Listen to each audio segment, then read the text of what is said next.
अब अगर हम स्पीच डिले के अगर हम कॉजेज़ की बात करें, तो क्या ऐसे कॉमन कॉजेज़ नज़र आते हैं for speech delay in kids? Usually अगर बचपन से बच्चे को ऑक्सीजन की कमी हुई है, या फिर अगर प्रीमैच्योर बच्चा है, समय से पहले बच्चे की डिलीवरी हो गई है, उसके वजह से ब्रेन का डेवलपमेंट ठीक से नहीं हो पाया है, और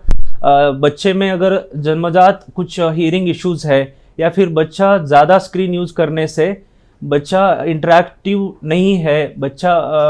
जो भी दूसरे लोग उसको बुला रहे हैं या फिर बात कर रहे हैं उससे इंटरेक्ट नहीं कर पा रहा है, बच्चा खुद ही खेल रहा है, और या फिर अजीब हरकतें कर रहा है, तो ये ऑटिज्म के लक्षण हो सकते हैं। उसमें speech delay, one of the component is speech delay.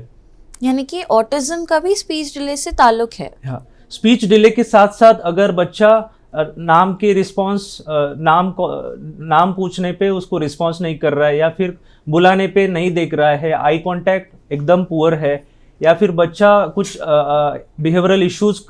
की वजह से बहुत हाइपर एक्टिव है, या फिर कुछ हैंड फ्लैप्स कर रहा है, अलग से हरकतें कर रहा है, जिसमें बच्चे को समझने में और इंटरेक्शन में दिक्कतें आ रही है, तो हम सोच सकते हैं कि ऑटिज्म की बीमारी हो सकती है।